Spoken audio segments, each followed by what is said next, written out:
if you want people to appreciate having you around, learning how to listen, that is a skill that is absolutely unbeatable. And this technique of summarizing to their satisfaction, that works like a charm. And it's not, you might be a little awkward when you first try it and might feel a little manipulative because you're not that good at it. But if you get expert at it, and you have the greatest conversations with everyone. I had people in my clinical practice who were extraordinarily impaired intellectually and suffering from all sorts of assorted pathologies in addition to that. And if I was listening to them properly, they were as fascinating as anybody I had on the, say, more able and competent end of the spectrum. And you learn so much because there is nothing that people won't tell you if you listen. It is absolutely amazing what people will tell you. And so quickly, they'll reveal things they didn't even know about themselves. And they need to know those things often. They've been hidden for years. It's so rewarding. And then this use of attentive reward, that's also, it's fun in a game-like sense once you learn to play it, because you're watching. You think, I'll just wait. This person's going to do something good sooner or later. It's like, pat, good work. And people are so thrilled that little manifestation of goodness in their heart that managed to sneak out past their cynicism and boredom was recognized. They're so, what is it? It restores their faith in what's good inside them. It really does. It's unbelievably powerful. And so that can work if you're embroiled in a difficult relationship, and you can't escape easily, or maybe you can't escape on moral grounds. That listening, that helps a lot. You might have to listen a lot, but that use of judicious reward, man, that's a powerful technique. Degree of wisdom. You want to think, well, what do you want in your house? How about peace, tranquility, happiness, and humor? Something like that. It's not a bad first pass approximation. And you got to get that in your head. It's like, do you want that, or do you want the delights of endless martyrdom? Because you have to make a choice, and you might think, I wouldn't pick martyrdom. It's like, really? Really? You wouldn't, eh? You'd pick peace and happiness and humor, and so everywhere you go, that's all you're ever surrounded with. It's like highly improbable. So don't be so sure you're aiming up. But if you can orient yourself in that direction, and carefully, and knowing full well what the hellish alternative is, because you need to know that, then you can watch and see, well, when is this manifesting itself in the people around me?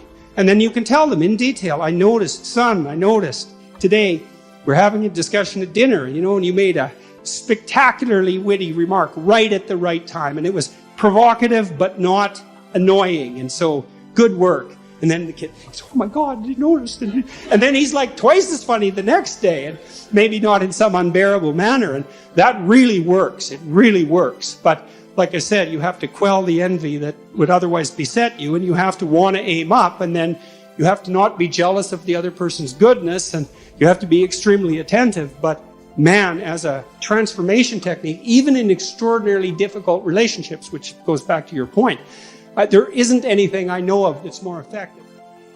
I heard recently from a reliable source that Putin's conversion to Orthodox Christianity might be genuine. And then you might think, well, if you're atheistic, well, that's not necessarily a good thing, or maybe you think it's a bad thing, or maybe you think it's an irrelevant issue, and you may also think it's a lie. But I would say that I would be more inclined to trust someone who thinks there's something higher than himself. And then you might say, well, what is it that's higher than ourselves? And that's worth thinking about. And we all need to think about this, regardless of the particulars of our religious belief. And I would say, again, from a clinical perspective, service to others is really something. People who are depressed tend to use the pronouns I and me much more frequently than people who aren't depressed. And I'm not saying that people get depressed because they're selfish. I'm not saying that at all. I'm saying that one of the routes out of depression appears to be an increase in service to other people. And I think the reason for that is because we aren't power-mad demons at the core, even though we may be tempted by such things, and that we find the genuine meaning that offsets genuine suffering in the genuine service to others. And I think it's a big mistake to be cynical, especially prematurely, about such things as political activity, because they're necessary, despite, let's say, their adversarial and party-centered nature, partisan nature. You have to be clear about what you serve and why. And that has to be held higher always than mere victory, mere operationalized victory or instrumental victory. And it's a very, very difficult thing to negotiate, for sure. Peace, that's hard, man. That's a hard thing to attain. And so you have the intense battleground of ideas. And, you know, the people who are concerned about, let's say, offense, like they have their point. You know, words can hurt, and they can hurt deeply, but they don't hurt as much as sticks, and they don't hurt as much as knives. So it's a little bit of what ails you, you might say, to stave off something far worse. And that doesn't mean that the intensity of discussion, I mean, you can have discussions that are incredibly upsetting. But the question is, well, what do you have when you don't have them? And if you think that what you have by not having those discussions is peace, then you're either naive, willfully blind, or malevolent. Those are the options.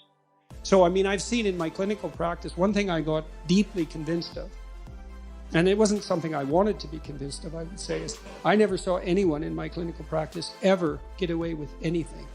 Not even once. You know, so they'd come because they were miserable for one reason or another, and sometimes deeply miserable, and we would trace back the genesis of the misery. It was almost always an act of deception at its root, either their own deception of themselves or some other person who putatively loved them, deceiving them.